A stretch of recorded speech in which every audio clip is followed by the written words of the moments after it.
بالله من شرور أنفسنا ومن سيئات أعمالنا من يهده الله فلا مضل له ومن يضلل فلا هادي له وأشهد أن لا إله إلا الله وحده لا شريك له وأشهد أن محمدا عبده ورسوله أما بعد.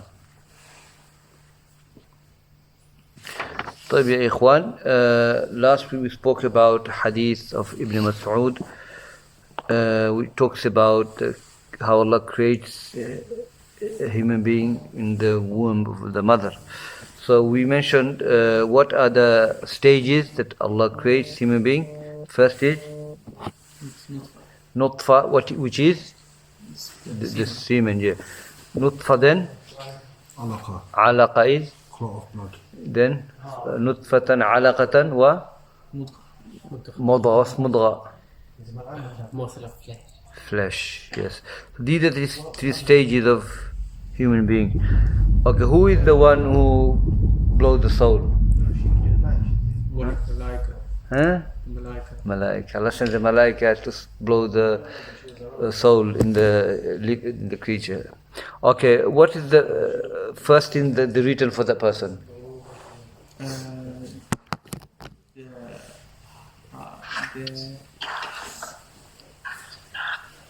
I'm going to take a guess.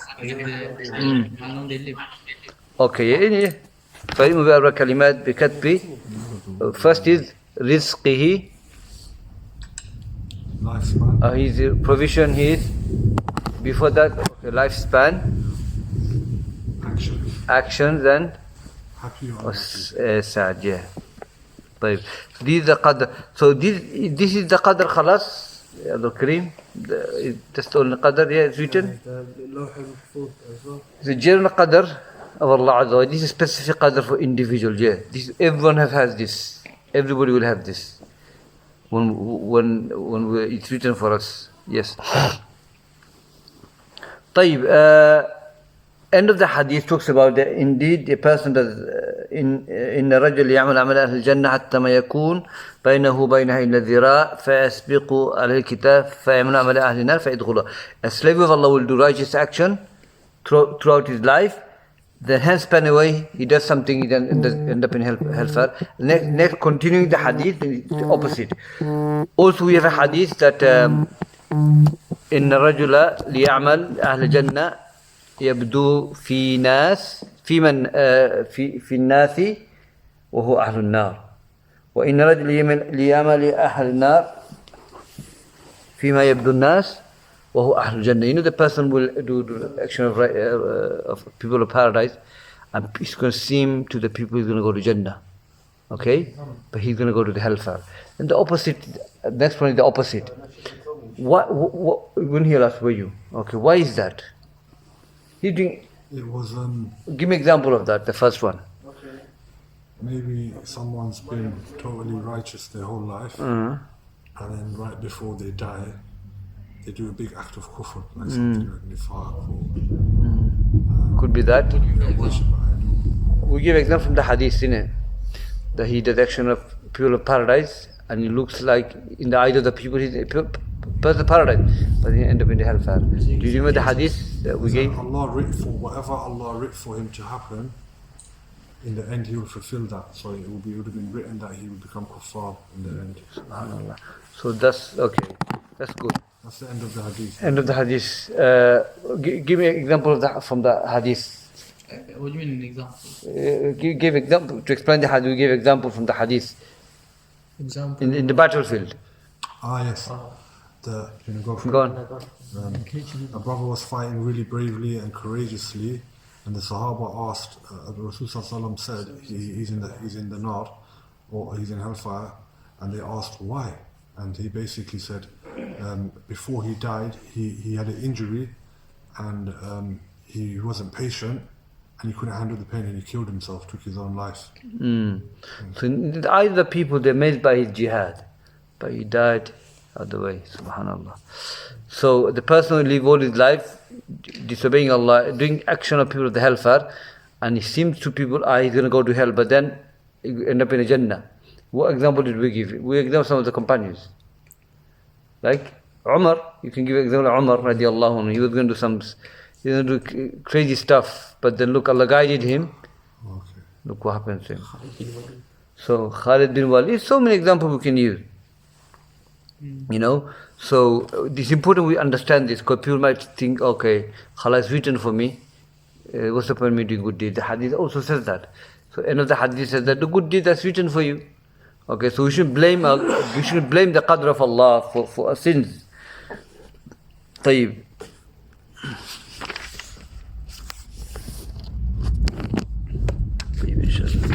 The bid'ah hadith. Then we did the bid'ah. What's the hadith of bid'ah? Who remembers it? Every misguidance is in a. No, the one in the Arba'in. من عمل عملا ليس عليه Amruna Fahrat. Whoever does any action doesn't belong to our deen, rejected. This is the second narration from Sahih Muslim. The one in Sahih Bukhari Muslim, which one is that? Man ahdatha fi amrina hadha ma laysa fahuwa rad. That whoever innovate in a affair which doesn't belong will be rejected. Okay, we said, what's bid'ah? What's the definition of bid'ah? Yeah. Is to worship Allah. No, to linguistically, what? Linguistically. وَإِسْتِرَاهُ غَيْرِ. No. Something newly invented, linguistically, and then in the istihla. No, something that didn't invented that doesn't existed before. advance. Nothing existed before. Yeah. طيب شرعا, what would you say? وَإِسْتِرَاهُ غَيْرُ مُتَعَالِ سَابِقٍ. Now this is lughatan, yeah. To invent something that never existed before. Something that you invent never existed. Okay, maybe car or something like that in this dunya we can create a machine or something. No one ever invented it. The heaven and the earth is bid'ah because no one ever invented that. So shar'an is, we said, to do an act to try and get closer to Allah and in opposition to something. or it has no basis in the Sharia of Allah Azza wa Jal. Yeah. طيب, we said category of bid'ah. مكفرة Mukaffira, which one? Such as? cursing the Sahaba. Okay, any shirk billah Azza wa Jal. Bid'ah, shirk was a bid'ah. They invented, something came up, Nuh alayhi salam. It never existed, pure up on Tawheed. After 10 generations, Iblis caused them to commit shirk billah Azza wa Jal. That's bid'ah. It's bid'ah in a sense, isn't it? Bid'ah. So bid'ah, shirk is the ultimate of Islam. What else? استغاثة. What does take you out of Islam? Yeah, bid'ah, yeah. Belief of who? Any firqah, Rafida, Jahmiya, Qadariya, the Ghulat, the extreme one. They will take out of Islam. These are bid'ah, will take out of Islam. The second bid'ah, which is bid'ah saghira, it doesn't take out of Islam. Give me an example. Example would be, for example, something that's already legislated, like adhkar, but you would do it like walking around the masjid or something like that. Shaykh Fadla mentioned this actually, by the way. He mentioned this bid'ah has there's asal to it, but how they do it is bid'ah. Okay? The second type of bid'ah is what? It has no asal, and the way they do is bid'ah. Okay? The thing they perform. Okay? Allahu. Azkar is kayfiyya, isn't it? Azkar should be done individually after salah, khalas. Not raising the voice. طيب يا إخوان نبدأ. Is there even an azkar to say Allahu? It's not pronounced like that, is it? So it's not an azkar. The word, it's not done. Allah. It's not Allahu, it's Allahu Akbar, isn't it? If you read the azkar, if you find that it's not Allahu. Just think. Yeah. طيب الحديث السادس عن نعمان بن بشير رضي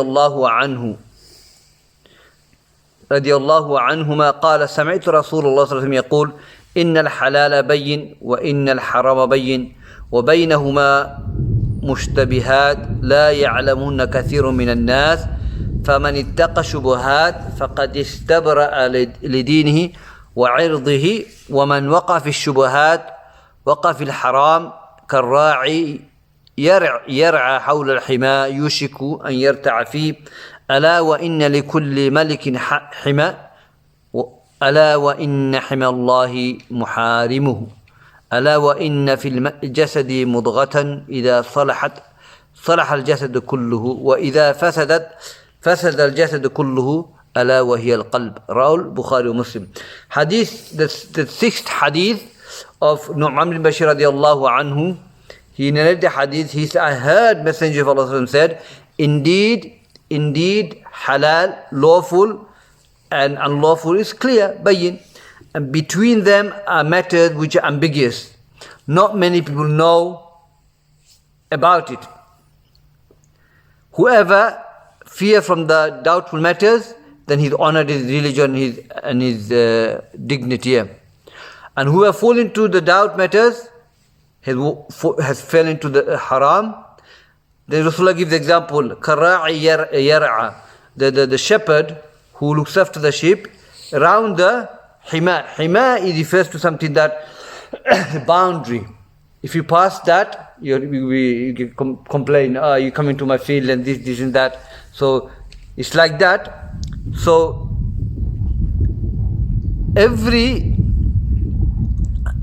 Allah has a hima. Allah has a boundary. He said that is what Allah made haram. So Allah made things haram. You don't pass the boundary. Okay. إن في الجسد مضغة إذا صلحت جسد صلحت كله وإذا فسدت فسدت كله ألا وهي القلب. In the body there is a limb, the morsel of flesh. If it's good, the rest of the body is good. If it's corrupted, the rest of the body is corrupted. Isn't that the heart? Okay, let's go. I just translated roughly. That's how it is. Indeed, halal clear and the haram is clear. Now, these two issues, halal and haram, my brothers, that is issue that relate only for Allah and His Messenger. And halal and haram, only Allah and the Messenger can make halal and haram. Not any human being can come and say this halal, this haram. La yajuz. So when it comes to halal and haram, to make things halal into haram, haram into halal, it goes against the aqidah. And that is enough to take a person out of fold of Islam. Okay? And we say this is called kufr, shirk al-tashri' or kufr al-tashri'. Disbelief in the legislation of Allah Azza wa Jal. Okay? Like a hadith of Adi bin Hatim radiallahu anhu. When Prophet read this ayah, اتخذوا أحبارهم ورهبانهم أربابا من دون الله. They've taken their monks and rabbis Lord beside Allah. The hadith talks about halal and haram. So the Adi bin Hatim radiallahu anhu was a Jew before he became Muslim. And he said, Ya Rasulullah, we did not worship them. So he thought worshipping is to make sajda other than Allah, or to take Lord beside Allah, mean to make sajda to idol or something like that. Prophet said, yes, you did not worship them, but when those rabbis and monks made halal into haram and haram into halal, you followed them in that? He said, yes. So that's your worship to them. That's considered to be worship. So it's because Allah makes things halal and haram. We have no dakhil, we don't have no entrance to that. We cannot do it's la yajuz. That's same as istihlal, right? It's like istihlal, yeah. So we have to be, we have to understand this matter very seriously. So istihlal is like the ulama have said that to do a haram, to do a sin, and to believe in the heart, it is halal. That's what Ibn Qayyim says. So if someone were to drink alcohol and say, I believe this is halal for me, he doesn't have to utter it, but just to believe in the heart is kufr, major kufr. Okay? And public to announce that, billah. So istihlal is that's what it is, to make halal into haram, haram into halal. Now istihlal means to make haram into halal. Is that verbally? Verbally even is to believe it.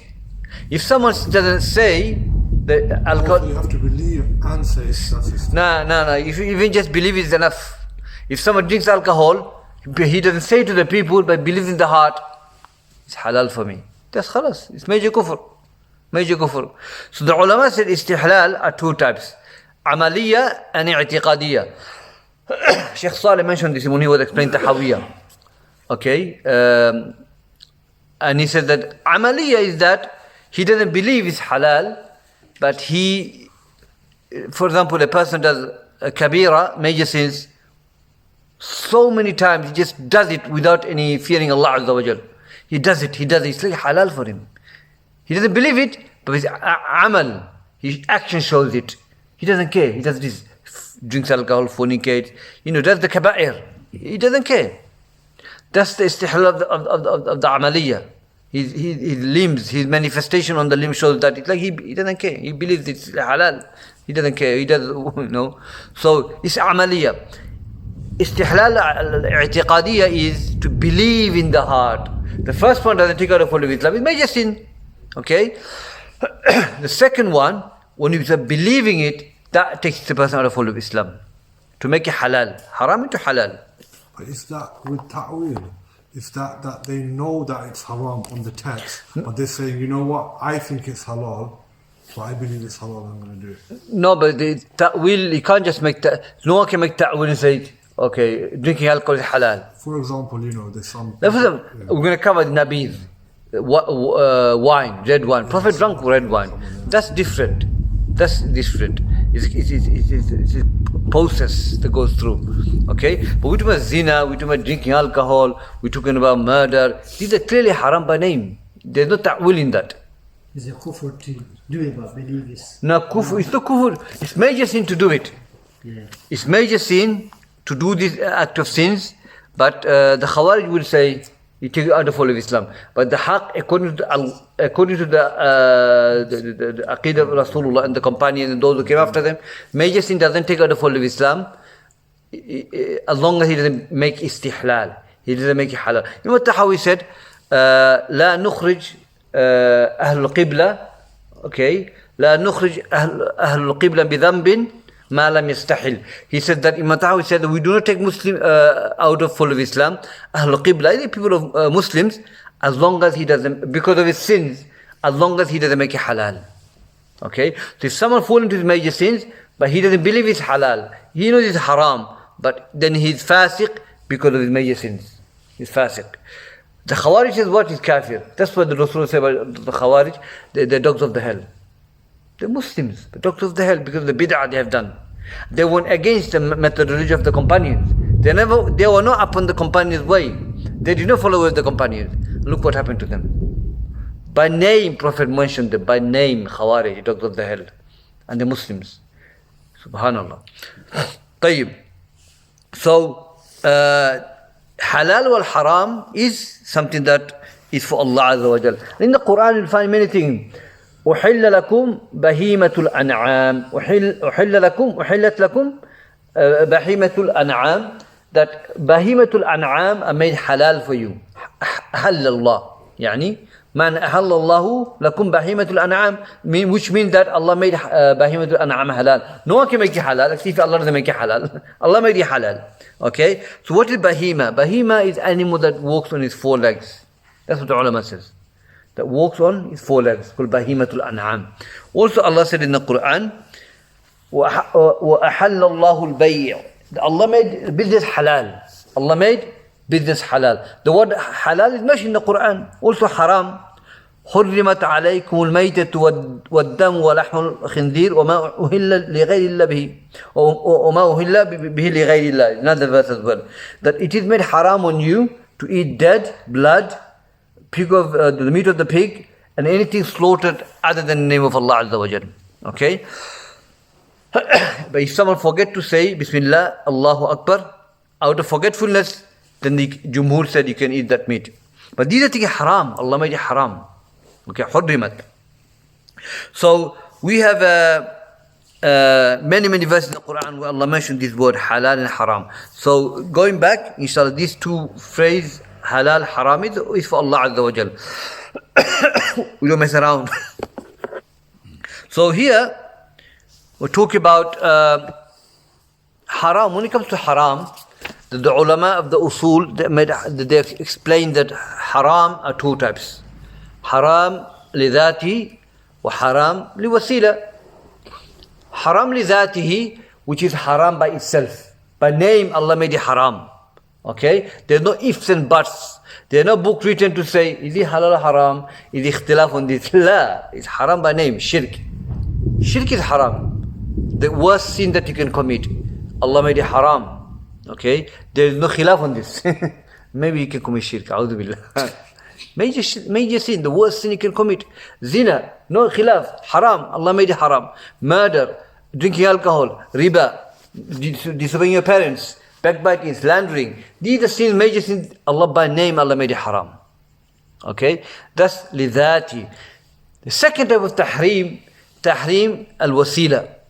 Tahrim, which is haram, but it leads to that haram. It's a mean to haram.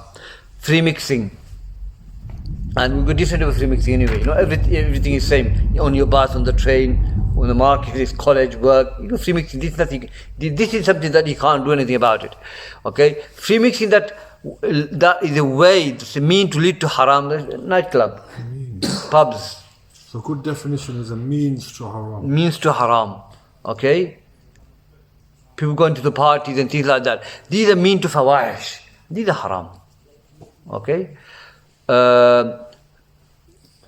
Is it not like the means to something makes the goal doesn't justify the means, so the mean is haram also? Yeah. Like Allah says, do not go near zina. Yeah, that's the mean. The mean is haram, yeah. Looking. Yeah. Talking. Oh, yeah. Looking is legislated though, anyways. Yeah. So here, tahrim al-wasila, a mean that lead to haram. Okay. Also, things like putting candle in a grave. That's mean, wasila to haram. Yeah, it can lead to tabarruk and things like that. Let me give you an example. Prophet ﷺ, it's an example, famous example. Fathul Majid mentioned that as well under the chapter tabarruk. That Prophet ﷺ, he urinated under the tree. Then Ibn Umar went as well. Okay? And he urinated under the same place, same spot. Umar al-Khattab radiallahu anhu, when he cut the tree off, because he felt that they have to cut this off because it was wasila to shirk. Prophet feared the wasila. Tahrim wasila, Prophet feared it. And he made dua to Allah Azza wa Jalla and said, and this is common, this hadith we heard this before. Allahumma la taj'al qabari wathanan yu'bad. Allah, do not make my grave place of worship. He feared that people might come and worship him, call on him. So he made that dua. And Aisha radiallahu anha said that when Prophet died, we would have buried him with the Muslims, but fearing that people might worship him, call on him, he was buried where he passed away. Sallallahu Alaihi Wasallam. But Sunnah of the Anbiya is they were buried where they died anyway. So there was a fear, there was some sort of fear that if Prophet were to be buried with the public, people might commit shirk. Because the wasila is there, the mean is there. Now, every wasila has maqasid, isn't it? It has a goal. So, al-wasila للوجوب واجب, wasila mustahab, al-wasila muharram. So any wasila lead to wajib, that becomes wajib. Any wasila mean that lead to haram, that becomes haram. Okay? So for example, we gave example of Hajj. Hajj is the example I'm going to use. Your maqsad, your aim is to go to Hajj. Okay? But to do Hajj, you can't just say, I want to go to Hajj. You have to do the paperwork, isn't it? So, لا يتم الواجب إلا بفعل الواجب. Anything that make you accomplish the wajib, that becomes wajib. So you want to accomplish the wajib, which is the Hajj. But to accomplish that, you have to do the paperwork, passport and all that. So the making the passport, your paperwork, that becomes wajib. That's a wasila to Hajj. Because you can't go and say, look, Prophet never had to use a visa or passport. These days are gone. But nowadays you have to have the passport and the paperwork. So that's wasila, lahu ahkamul maqasid. Wasila mean has ruling that they have to have intention and goal. So for you to do something, to fulfill the wasila, the mean, you have to have aim and intentions. طيب يا إخوان. So the second haram was tahrim wasila. Wasila, mean there. What's لذاتي mean? لذاتي, in its sense, that itself is haram. Shirk is haram itself, by name is haram. Okay? So if you were to translate the word لذات, in its essence. Essence. It's kind of like asl then. Asal, yeah. Essence asal, yeah. It's a different. It is asal. It is basis. It is asal. It's haram. There's no way out for it. So, just a side benefit. Aqsam al-tahrim. And then I want to give another benefit. Shaykh ibn Uthaymin mentions that as well, inshallah. That when it comes to abandoning the tahrim, when it comes to abandoning muharramat, the ulama have categorized in 4 categories. We all leave muharramat when you go to work, when you go to mosque, when you go to colleges. Okay? And the ulama said, when you go to the masjid or work, you're leaving haram. You're just going to the work, you're going to college, you're going to masjid. Nothing comes into your mind that you're going to do something haram. You never think of doing haram, you're just going to the masjid. Leaving that haram, you don't get reward. You just go to the masjid, I'm not doing any haram. Okay, you never think of doing the haram.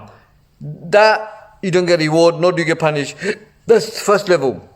Second level of leaving haram is the person, he يعني يتمنى بالمحرم. He wished to do haram. Okay? But then he remembers Allah, he leaves it. That person will get reward for his action. As Allah in the Hadith Qudsi, Allah said, إِنَّمَا تَرَكَ لِجَرَّائِ. Okay? That he left the act because of me, min ajli. He left the act because of me, he left the muharram because of me, Allah will reward him for that. Okay? The third type of person who leaves the muharram is the person who wished to do haram. He wants to do haram, but he can't take the mean. But his intention is to go and do haram, yadu billah. But whatever prevented him to get the asbab, couldn't get the mean. That person will get the sin of his intention. At the Hadith of Prophet he said that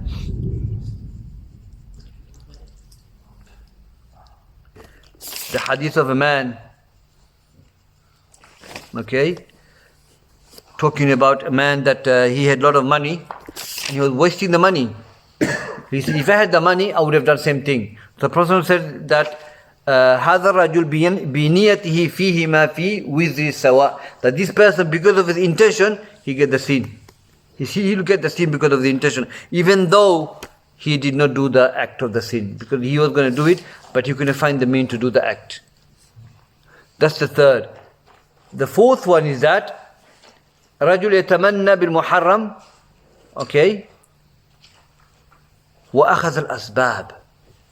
Okay, a person wanted to do haram and he took the mean. He took the mean to do the haram. That's worse. And the Hadith of Prophet he said that إذا التقى مسلمان بسيفهما القاتل والمقتول في النار. فقالوا يا رسول الله قاتل في النار وما بال المقتول؟ قال رسول الله صلى الله عليه وسلم كان حريصا أن يقتل أخاه. Subhanallah. So Prophet said that if 2 Muslims were to meet each other with the sword, the killer and the killed one both in the hellfire. Sahaba say, Ya Rasulullah, we know the killer is going to the hellfire. What's wrong with the killed one? He said he had the intention to kill his brother. He had the intention. So he took the mean to kill him, but he couldn't. He ended up in the hellfire. So when we talk about leaving muharramat, these are the 4 stages we are, and inshallah we're the first one. The first one, yeah. طيب.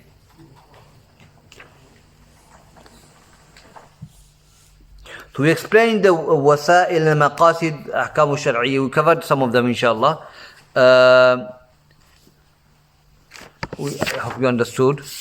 طيب. Now regarding this hadith, my brothers, this hadith we're talking about, hadith Imam Ahmad said there are 3 hadith فيه 3 أحاديث يدور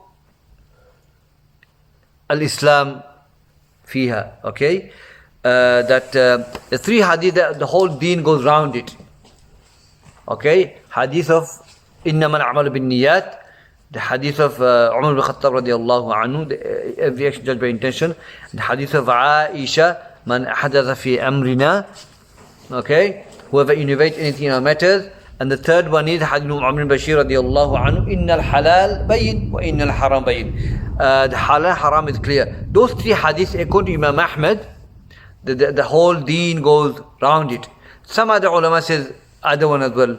Inna Allah tayyib, la yaqbal tayyib. Indeed, Allah is good. He doesn't accept what is good. There is the hadith as well. But the many ulama have given many explanation regarding which hadith are important regarding Islam going round it.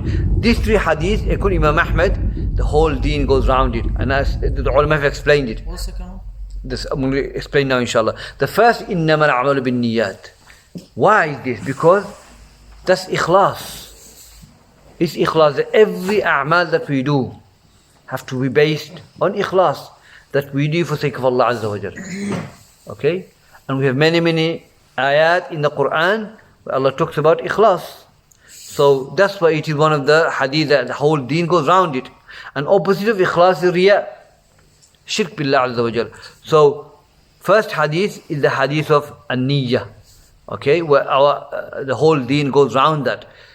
Our deen based on this hadith. Everything that we do in Islam have to be based on this hadith and niyyah salihah, righteous intention. The second one is that man ahdatha fi amrina, that whoever innovates anything in our method. This is the second hadith. Why? Because we have to follow Prophet sallallahu alaihi wasallam. And these two hadiths are two conditions that requires for your action to be accepted. Okay? So we have to do it for the sake of Allah, and we have to do it according to the Quran and Sunnah, according to the Prophet taught us and the companions, without innovating in the deen. The third one is al-halal wal-haram. And why this hadith fall under this importance is that our ibadah is based on halal and haram. The ulama said worship is to do what Allah says and is to leave what He forbade. So if you don't do what is halal, if you don't leave what is haram, then you're not worshipping Allah. The worship only can be done through this, doing what Allah made halal and leaving what Allah made haram. The hadith of Abu radiallahu anhu, ما نهيتكم عنه فاجتنبوه وما أمرتم به فأتوا منه ما استطعتم. It's important hadith that whatever I forbade, leave. Nahi. And whatever I command you to do as much as you can, which is halal. Everything halal, do much as you can. But tahreem, abandon it in totality. So that's the understanding of the scholars, our Imam Ahmad, rahimahullah, to say these three hadiths, the whole deen goes round that. It surrounds that. Our deen surrounds these three hadiths. And I believe that, alhamdulillah, based on my contemplation, Allahu Akbar. طيب. So let's go over this hadith, inshallah. So we explained that halal wal haram and وبينهما أمور مشتبهات. Between them, the matters which are ambiguous to people who don't have the knowledge of the deen, my brothers. Okay? They have no knowledge of the deen, and they have no knowledge of usul fiqh, qawaidul fiqh, to derive rulings and principles, things like that from the Quran and Hadith. They're ignorant basically. Okay? So the matters are ambiguous to them. It's not the deen is ambiguous, it's they haven't got knowledge of the deen. Like in the Quran, Surah Al-Imran, when Allah mentioned that هو الذي أنزل عليكم الكتاب منه آيات محكمات هن الكتاب وأخر متشابهات. You know, He's the one who revealed the book to you. And in it there are muhkamat or mutashabihat. Muhkamat is ayat which are clear ayat. Tawheed, halal and haram is clear. Okay? Mutashabihat, which is ayat ambiguous, not clear. You need ayat or muhkamat to explain this ayat. We have ayat like this in the Quran. The end of the verse Allah said, وَلَا يَعْلَمُهُنَّ إِلَّا اللَّهُ وَرَاسِخُونَ فِي الْعِلْمِ. وَلَا يَعْلَمُهَا إِلَّا اللَّهُ وَرَاسِخُونَ فِي الْعِلْمِ. That no one knows the knowledge of this ayat except رَاسِخُونَ فِي الْعِلْمِ. Allah and the scholars. Allah and the scholars. وَلَا يَعْلَمُهَا, isn't it?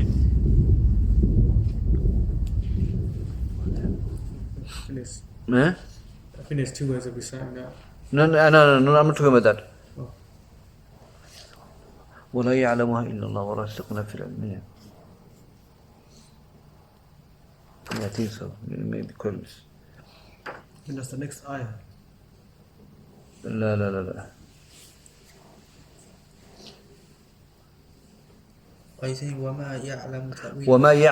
وما يعلم تأويله إلا الله وراسخون في العلم. So nobody knows the tafsir of this ayah. تأويل here means tafsir, except Allah and the scholar, because Allah has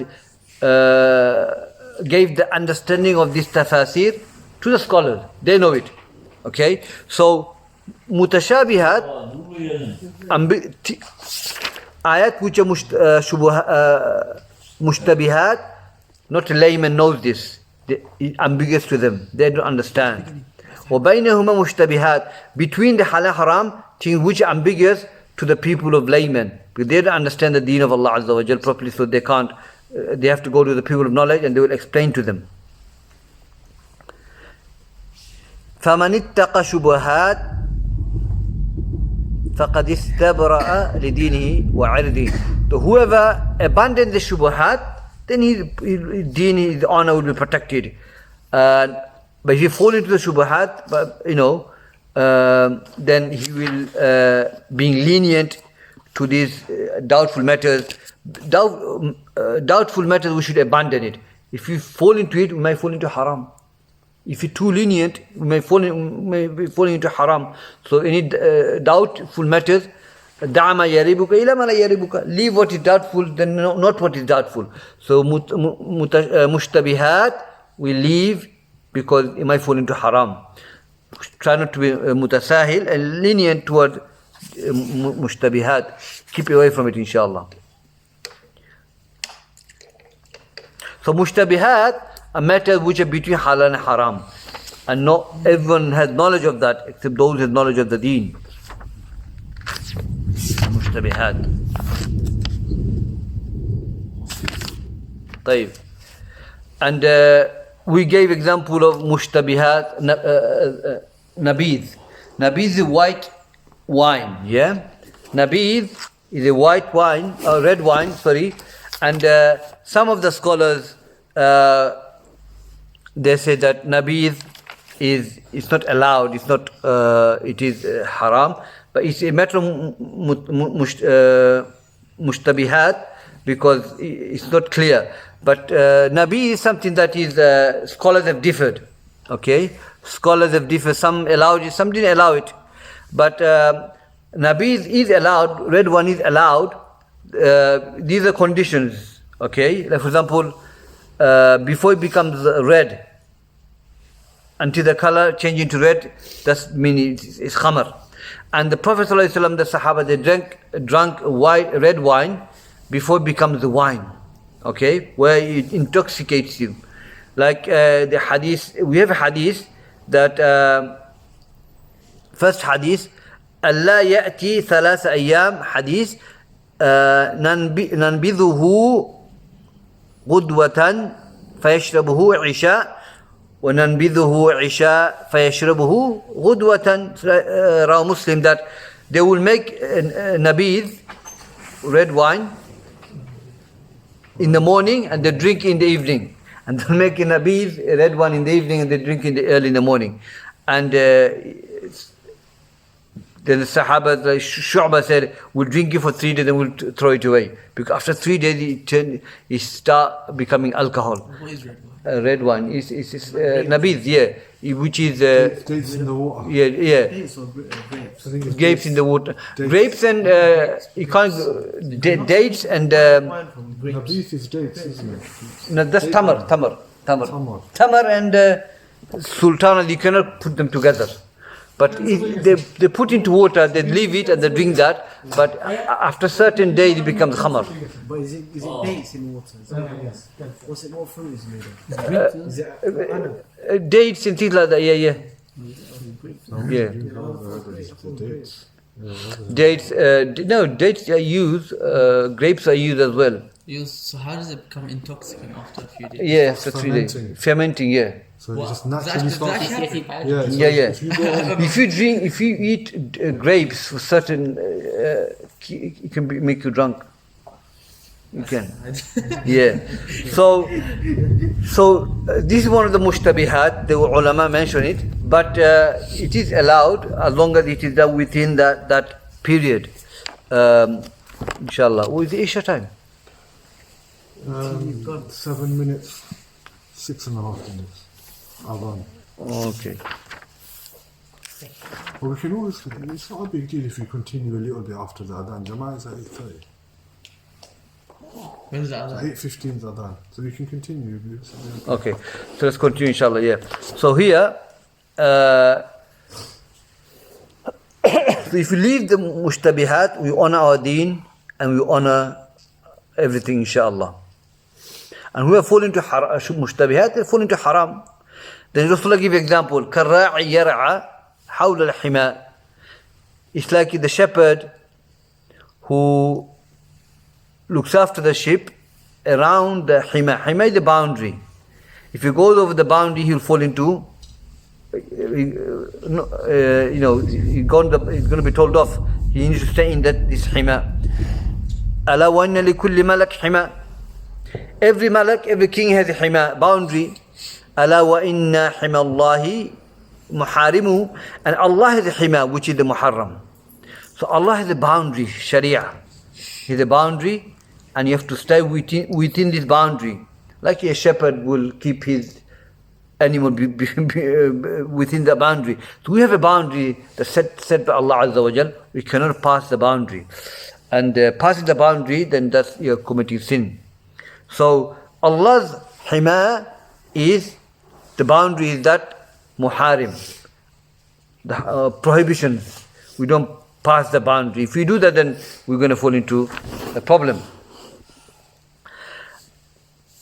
Then Allah, the hadith says that وَإِنَّ فِي الْجَسَدِ مُضْغَةً إِذَا صَلَحَتْ صَلَحَ الْجَسَدُ كُلُّهُ وَإِذَا فَسَدَتْ فَسَدَ الْجَسَدُ كُلُّهُ أَلَا وَهِيَ الْقَلْبُ.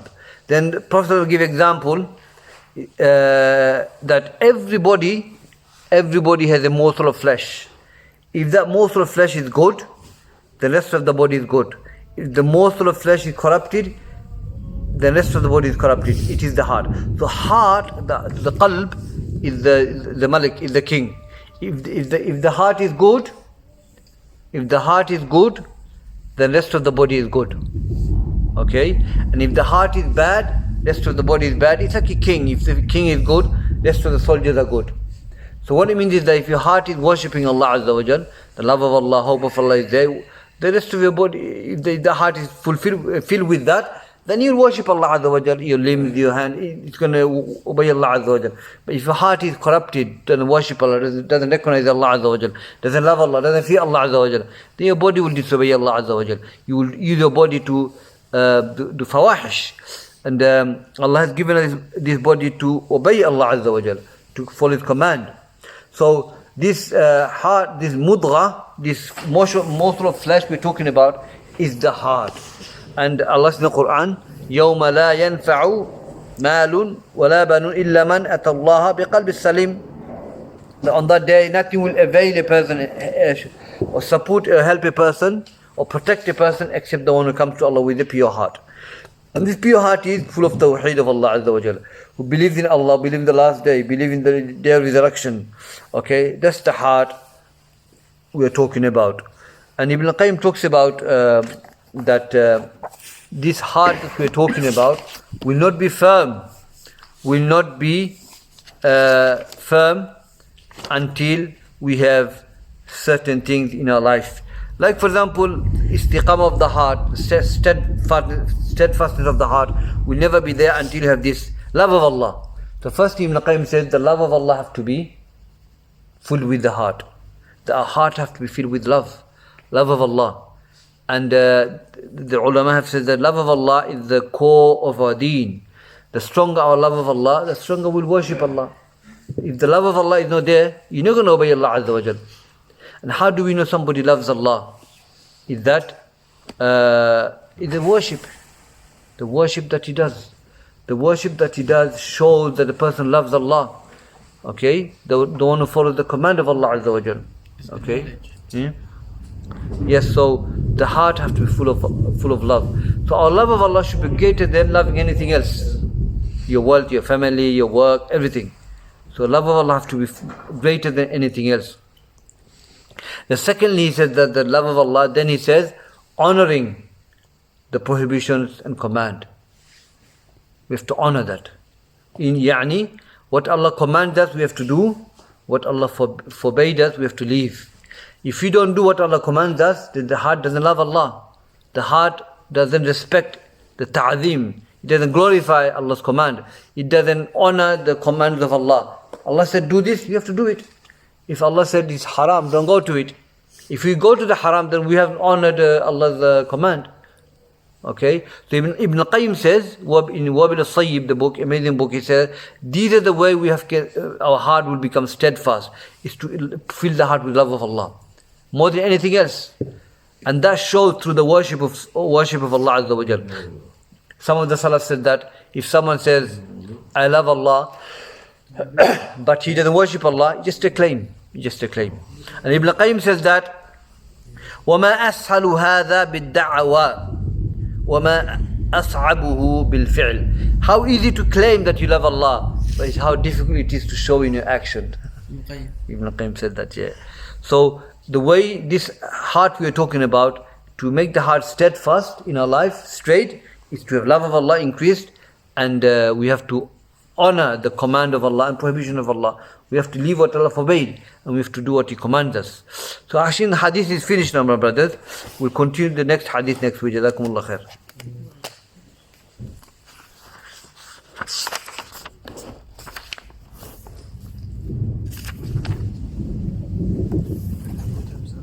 So those who fear Allah the most are the ulama, and those who love Allah the most are those who worship Him. Yeah, the ulama, ahlul ilm, the people of knowledge. Yeah, definitely. You never can. A person will never can love Allah until he learns about Allah Azza wa Jal. Knowledge of Allah. For you to love Allah, you have to study about Allah Azza wa Jal. And studying Allah Azza wa Jal make you love Him and fear Him. So, and the scholars have this most. Yeah. So they're the one who loves Allah most and the one who fears Allah most as well. You know the Ibn Qayyim one that you just mentioned. You know where that's mentioned. Wabil al-Sayyib. Wabil al-Sayyib. Yeah.